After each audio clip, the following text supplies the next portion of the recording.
Ang topic natin ngayon ay chapter 1 Peter chapter 4 verse 12 to 19.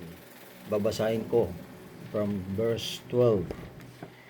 Dear friends, don't be surprised at the very trials you are going through, as if something strange were happening to you. Instead, be very glad, for these trials make you partners with Christ in His suffering,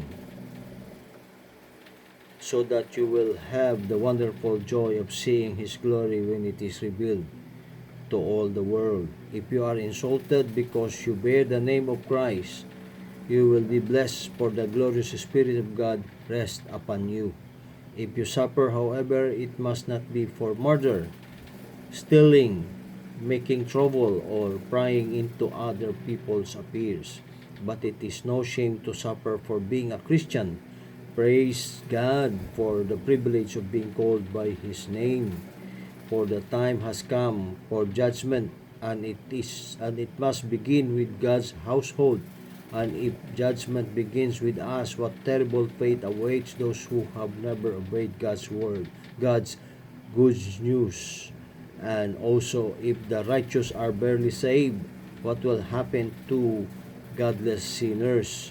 So if you are suffering in a manner that pleases God, keep on doing what is right and trust your lives to God, to the God who created you, for He will never fail you.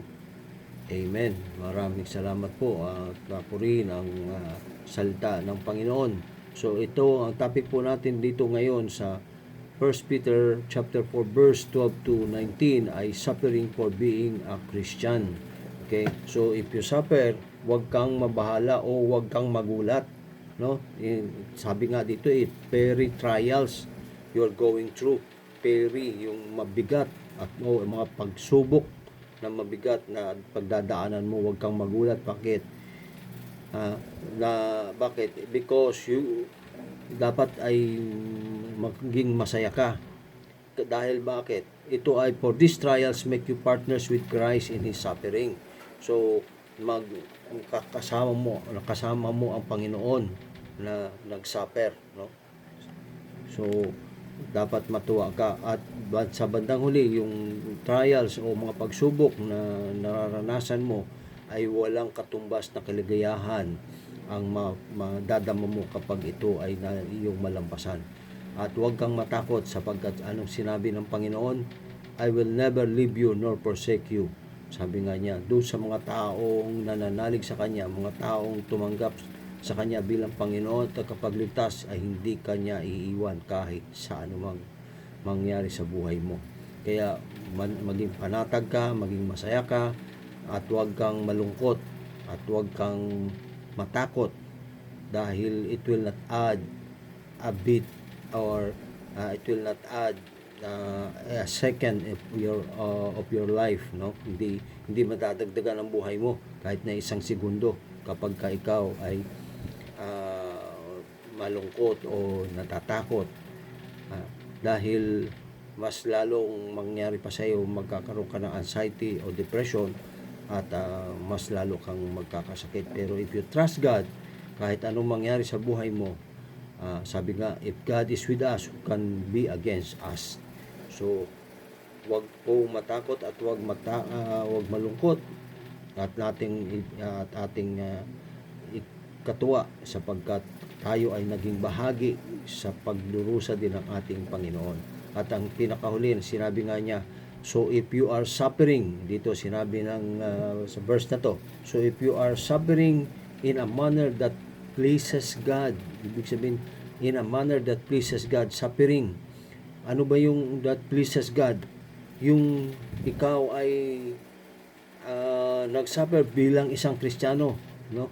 Hindi yung sinabi dito na nagsuffer ka dahil sa ginawa mong pagpatay or stealing or making troubles or prying into other people's affairs. Ito ay hindi po nakakalugod sa Panginoon. But if you are suffering, no, in a manner that pleases God, yung ikaw ay pinersecute ng dahil sa paggawa mo ng kabutihan, lalo na sa pagsunod mo sa mga utos ng Panginoon. Ha? Huwag kang matakot. Sabi nga, keep on doing what is right. Sabi, keep on doing what is right. Kung ano yung tama at ayon sa kalooban ng Diyos, you have to do it according to the the will of the Lord Jesus Christ. And trust, sabi nga dito ang pinakahuli, and trust your lives to the God who created you, for He will never fail you. So, yun lang po mga kapatid, napakaganda at liwanag po ang sinasabi ng ating Panginoon na He will never leave or fail you sa lahat ng mga gagawin mo kapag ito ay ayon sa kanyang kalooban. So salamat po, at sana kahit papano ay nakapag-contribute ako at na ibahagi ko sa inyo ang mga salita ng Panginoon na ayon sa kanyang wisdom na ipinagkaloob sa akin at sa kanyang kalooban na pinagkaloob sa akin, na maibahagi ang mga salitang ito upang maging batayan at maging bahagi ng inyong pag-iisip kung paano o pag-aanalisa kung ito ay makakabuti para sa inyo o hindi. So, to God be all the glory. Salamat po sa lahat, at sa susunod na pagkikita natin, by the God's grace and mercy, to God be all the glory. Amen.